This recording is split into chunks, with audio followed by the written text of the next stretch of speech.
Hi hello friends, welcome back to our channel Telugu A to Z. మన videos కనుక నచ్చినట్లయితే like చేసి share చేసి కామెంట్ కూడా చేసేసేయండి. ఈ రోజు వీడియో వచ్చేసి మనకి స్మార్ట్ టీవీస్లో కానీ మనకి నో ఛానల్ అనే ఆప్షన్ వస్తూ ఉంటుంది. అలాగే ఇప్పుడు ప్రెజెంట్ అయితే డోర్ టీవీ గురించి చెప్తాను అనమాట. డోర్ టీవీలో కూడా నో ఛానల్ అనేది వస్తుంది. హెచ్డిఎంఐ అనే ఆప్షన్ ఉంటేనే మనకి కనెక్ట్ అయితేనే మనకి నో ఛానల్ అని చూపించకుండా టీవీ అనేది వస్తుంది అనమాట.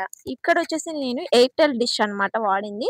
ఎయిర్టెల్ డిష్కి వచ్చేసి మేము 300తో రీఛార్జ్ చేసాము. కానీ ఏంటంటే ఇంకా ప్రెజెంట్ అయితే ఇంకా డోర్ టీవీకి ఎనేబుల్ అయితే అవ్వలేదన్నమాట.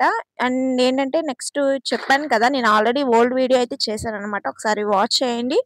యూట్యూబ్ అలాగే హాట్‌స్టార్, హాట్‌స్టార్ అలాగే ఇంకేమైనా మనకి ఆహా అలాంటివి అయితే నెట్ కనెక్షన్ చేసుకోవడం వల్ల ఓపెన్ అయితే అవుతున్నాయి. కానీ మనం టీవీ ఛానల్స్ మాత్రమే, ఓన్లీ డిష్ ద్వారా వచ్చే ఛానల్స్ మాత్రమే ఓపెన్ అవ్వట్లేదు అనమాట డోర్ టీవీలో.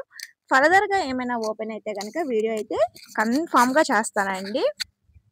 ఏంటంటే నెక్స్ట్ వచ్చేసి ఈ హెచ్డిఎంఐ అనే యాప్ అనేది ఇన్స్టాల్ చేసుకోవాలా, లేకపోతే కేబుల్స్ ఏమైనా కనెక్ట్ చేయాలా అవన్నీ చెక్ చేసి చూసి నెక్స్ట్ ఫర్దర్ వీడియోస్లో అయితే చేస్తానన్నమాట. సో అంతలోపు మన ఛానల్ని నచ్చినట్టయితే లైక్ చేసి షేర్ చేసి సబ్స్క్రైబ్ అయితే చేసుకోండి.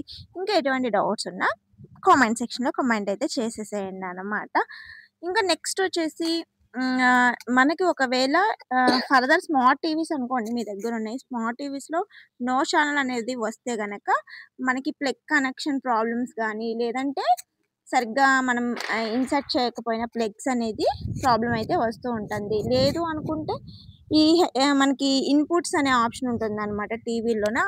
ఇక్కడ ఇన్పుట్ అనే ఆప్షన్స్ అయితే అందులో హెచ్డిఎంఐ, ఏవి అనే ఆప్షన్స్ అయితే ఉంటాయి అన్నమాట. సో అది క్లిక్ చేయగానే మనకి ఏంటంటే టీవీ అయితే వస్తుంది. సో డోర్ టీవీలో అయితే ప్రెజెంట్ అయితే అప్డేట్ అవ్వలేదండి. సో అప్డేట్ అయితే మీ ముందుకైతే వీడియో అయితే తీసుకొస్తాను. సో ఇది ఇవాళ వీడియో. మళ్ళీ నెక్స్ట్ వీడియోలో మళ్ళీ కలుస్తున్నాను. Bye bye. Thank you so much for watching.